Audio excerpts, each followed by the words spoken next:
I was waiting for my beverage at a midtown coffee shop when I overheard a woman chatting with her friend about her new job. "The benefits are incredible," she said with a huge smile. "Medical, disability insurance, 401k, I'm totally covered."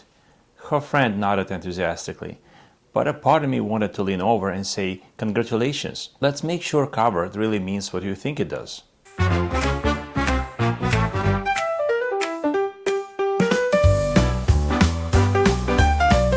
I'm Vlad Shafir, a financial advisor with Forest Hills Financial Group in New York City. While I help clients across many areas of their financial lives, one essential part of my work is helping them understand their true financial risks, especially when it comes to protecting their income. So let's have that conversation now, because there is something I think more people should know. According to the Social Security Administration, 1 in 4 people in their 20s today will experience a disability before they retire. I know, when you hear disability, your mind probably jumps to something dramatic, maybe a terrible accident or a worst-case scenario, but it's not what usually keeps people out of work. The real causes, they are much more ordinary, like knee problems, like a torn meniscus or chronic inflammation that can cause pain and limit mobility, making everyday activities like walking, standing, commuting, or even sitting for long periods difficult. These issues can lead to extended time off or long-term disability, especially as age and physical demands increase. Autoimmune diseases such as arthritis, lupus, are common causes of long-term disability claims, with flare-ups causing severe joint pain, swelling, and fatigue that can make routine tasks like typing and driving challenging. And the list doesn't stop here. So many other health issues can keep somebody out of work for an extended period. Here's a question for you. Think about your own circle, your friends, co-workers, family. Can you think of someone who had to step away from work because of a health issue? Now imagine what would happen if their income had stopped during that time. Now flip it around. How many paychecks could you miss before things got uncomfortable? For most people, the answer is 2, maybe 3 months. After that, you're dipping into your savings, then you're making hard choices, and then you're in trouble. That's when I often hear people say, "But I already have disability coverage through work." And that's fantastic. You're already ahead of many people. Seriously, you'd be surprised how many people don't actually know what their benefits include and how they work in real-life situations. But there are some common gaps, and it's better to understand them before you ever need the coverage. So let me walk you through the 4 that I see most often, starting with the one that surprises almost everyone: the income gap. Most group employer-sponsored disability plans cover about 60 to 65% of one's salary. Sounds decent, right? More than half. You might think, I could manage if something happened. If your employer pays the premiums, which they often do, the IRS considers those benefits taxable. So that 65%, it can shrink fast. And there is another detail. Group plans usually calculate coverage based only on your base salary. And if you work in tech, finance, sales, any field where variable pay is the norm, commissions, bonuses, or equity could be 30 to 50% of your total comp. So you might be earning $300,000 a year with everything counted up, but your disability coverage might only replace 40% of that. That's a huge difference when the mortgage is due and the bills keep coming. Beyond the financial shortfall, there is an equally important issue: the portability gap. Number 2. Most of us won't stay at the same job forever. Careers evolve, opportunities come up. Maybe you'll get recruited by a competitor, maybe you'll start your own business, or maybe you just need a change. That's life. Your disability insurance usually stays behind. So you're starting fresh at a new company. Exciting, right? But now you're starting over with your benefits. And if your new employer doesn't offer a disability plan, no benefits, or offers a weaker one, you are suddenly less protected than you were before. No big deal, you may think. I'll just get my own policy. Not so fast. Not so fast. Qualifying for an individual policy isn't like signing up for a gym membership. Insurers look at your current health, and I mean everything. I want to know everything. If over the years your health has changed for the worse, that could mean higher premiums, possible exclusions, or even outright declinations. So here's the frustrating reality. You could lose your protection right where you're making your biggest career move, getting promoted, switching industries, going independent, simply because your coverage was tied to your old employer, not to you. The definition gap. This one surprises people more than any other. Picture this. You built a great career. you're good at what you do, really good. Then something happens, an illness, an injury. Suddenly you can't perform your job the way you used to. You file a disability claim, expecting your insurance to kick in. After all, that's what it's for, right?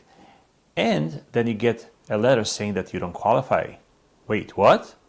It comes down to one thing: how your policy defines disability. And not all definitions are created equal. Some policies only pay if you can't work any job. So let's say you're a surgeon who can't any longer operate because of, let's say, a hand injury. If your insurance company says you could work as a medical consultant or a hospital administrator, they might deny your claim entirely. I'm not disabled, and neither are you. Okay.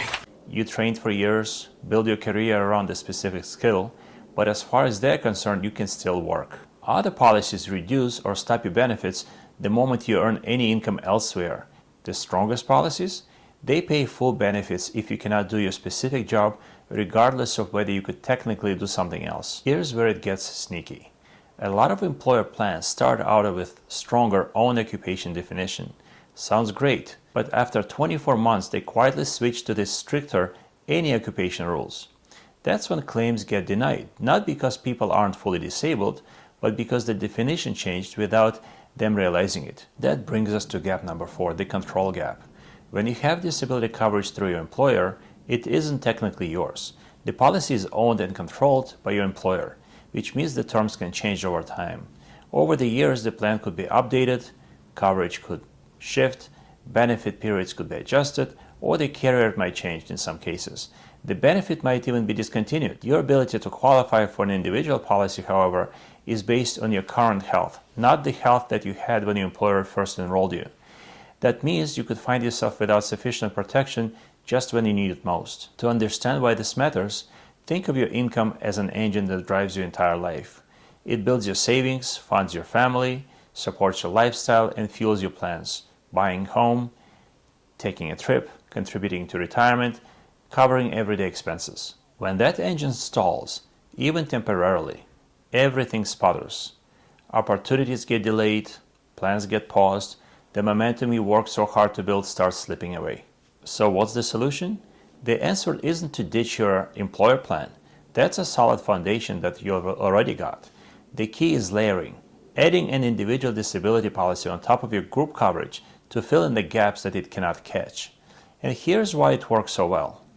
First, it goes with you. Your coverage stays with you through every career change, no matter where life takes you. It protects your specific role. Even if you could technically work somewhere else, you could receive full benefit for the job that you actually do. Rates and benefits are locked in. No surprises if your health changes down the road. And when you pay the premiums yourself, with after-tax dollars, the benefits are typically tax-free. The coverage is also flexible. You can tailor coverage to match your life, adjusting protection as your income grows, keeping up with inflation, or covering things like retirement contributions or student loan payments. Think of it as building layers. Your employer plan is the foundation. Your individual policy is the custom layer that makes sure that nothing slips through the cracks. Understanding the gaps is just the start.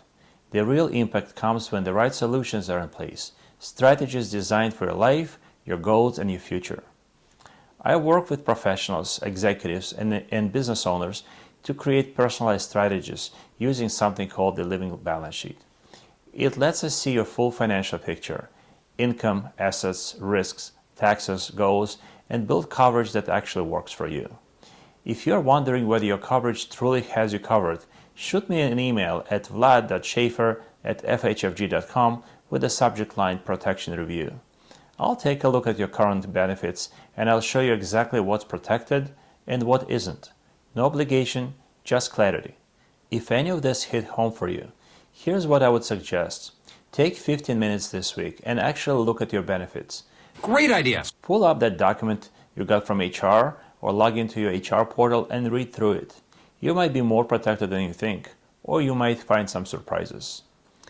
If this was helpful, please drop me a comment below. I would love to hear from you.